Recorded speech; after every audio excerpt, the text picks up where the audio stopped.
Tingnan mo routine ni Kasipag, oh. Walis-walis na, no? Walis-walis na naman yan, oh.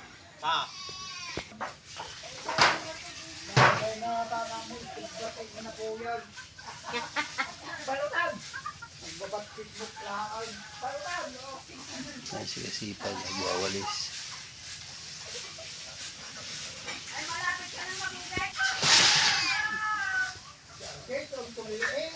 Katawa.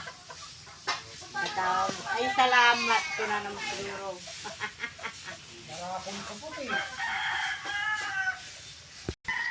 Tama na yan, malikabok. Dakutin mo na lang.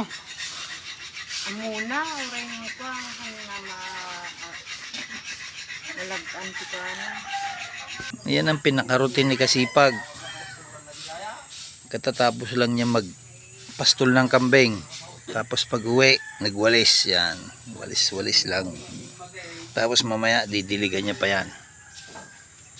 Mga halaman niya dyan. Ayan, oh, didiligan niya araw-araw. Mga kamatis, talong, sili. Hindi niya na, ano yan.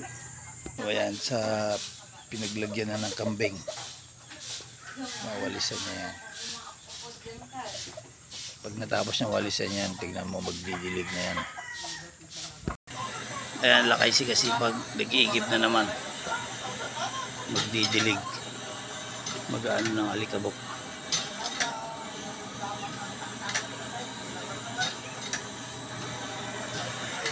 Ayan, o. Didiligan niya yan para hindi malikabok. Yung halaman niya muna. Ayan. Didilig ng halaman, kamatis. Araw-araw yan nagdidilig.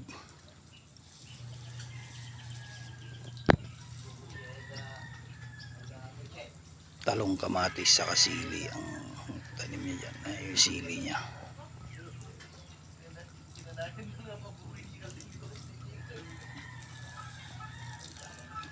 Araw-araw yan. Ganyan ang trabaho ni Kasipag. Yan. So, i-follow nyo ni si Kasipag sa kanyang mga vlog. Yan si Kasipag. Didiligan niya na yung ano, lupa. Parang di malikabok. Malikabok kasi dito ang tambayang nila. Didiligan niya yan. Tapos na siya nagdilig ng mga halaman niya dyan. Tapos dito naman. Ayan. Diligan mo yan. Hanggang doon, ha. O,